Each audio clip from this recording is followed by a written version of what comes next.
বিজেপির বিধায়ক ধ্রুব সাহা।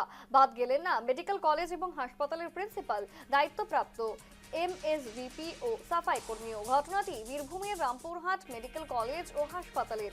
বীরভূমের রামপুরহাট মেডিকেল কলেজ ও হাসপাতালে পরিষেবা উন্নত করতে কর্তৃপক্ষের সঙ্গে বৈঠক করলেন সদ্য নির্বাচিত বিধায়ক।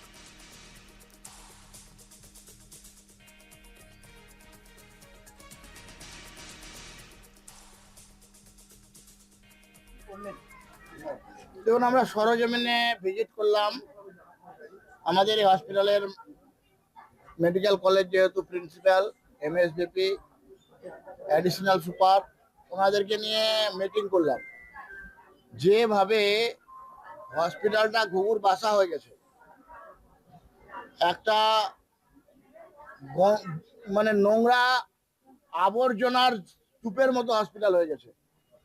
হসপিটালের পরিষেবা গরিব, প্রান্তিক, হতভাগ্য, হতদরিদ্র মানুষ তারা পায় না। একটা হসপিটালের ফ্লোরে যেভাবে প্রায় হাফ ইঞ্চি কালো নোংরা জমে গেছে, পরিষ্কার পরিচ্ছন্ন হয়নি, তোলাবাজি চলেছে, নেশার একটা আড্ডাখানা হয়ে গেছে, ঘুঘুর ভাষায় পরিণত হয়ে গেছে। সেই জায়গাতে আমরা আমাদের দলকে মানুষ ম্যান্ডেট দিয়েছে, মানুষ এর থেকে পরিত্রাণ চেয়েছে। স্বাভাবিকভাবে আমরা সরকারি আধিকারিকদের নিয়ে ভিজিট করে দেখালাম।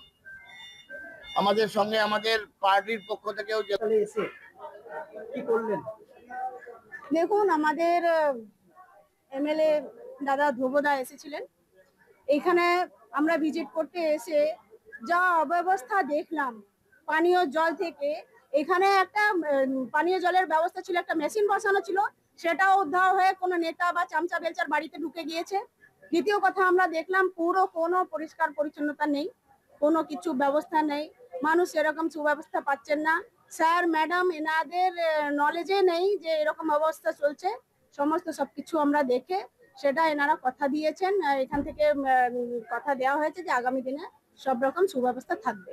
মহিলা ওয়ার্ডে কি অবস্থায় আছে মহিলা রোগীরা? প্রথম তো মহিলা ওয়ার্ডে যেটা আছে পরিষ্কার পরিচ্ছন্নতা অভাব দেখলাম, সব জায়গায় বাথরুম খুবই নোংরা ছিল।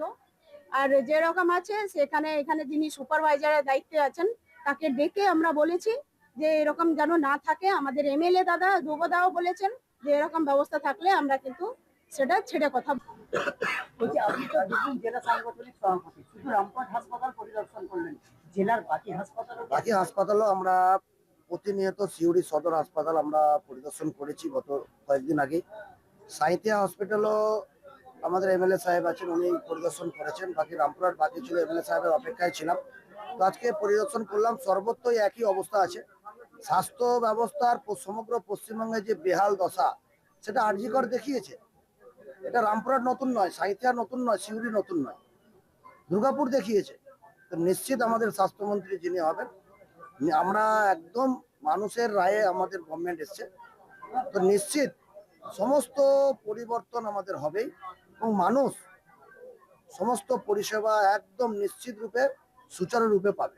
নতুন বিধায়ক এলেন, তিনি হাসপাতালের পরিচ্ছন্নতা নিয়ে প্রশ্ন তুলেছেন, আপনাদের ধমকালেন, পাশাপাশি যারা দায়িত্বে আছে তাদেরকেও ধমকালেন, কি বলবেন? ব্যাপারটা হচ্ছে ধমকানো নয়, উনি বলেছেন হয়তো গলার ভয়েসটা মানে প্রেজেন্টেশনটা একটু জোরে হয়েছে। ওটা সত্যি নোংরা আছে। এমএসভিপি স্যার মানে যিনি হসপিটালের দেখভাল করেন আর কি, যার হাতে এই কন্ট্রাকচুয়াল লোক বা যাদের দেওয়া হয়, তিনি আছেন, তিনি শুনেছেন এবং যে রেসপেক্টিভ অ্যাসিস্ট্যান্ট সুপার যারা আছেন, যারা দেখেন, তারা এটা দেখছেন। আশা করি এই ধরনের পরিদর্শনই প্রথম হলো, মানে একটা যৌথ পরিদর্শন, এবং যে কোনো পরিদর্শনই ভালোর জন্যই হয় এবং ভালো হবে। তো এটা মনিটর হবে, আশা করি। বিধায়ক কি কোঅপারেট করবেন আপনাদের সঙ্গে পরিষ্কার পরিচ্ছন্ন রাখতে? অবশ্যই, যিনি এত কষ্ট করে এসে উনি ওনার অমূল্য সময় অন্যদিকে না দিয়ে ঘুরছেন আজকে, আমরা তো আশা করবোই এবং উনি করবেন। আপনার ভূমিকা কি হবে আগামী দিনে?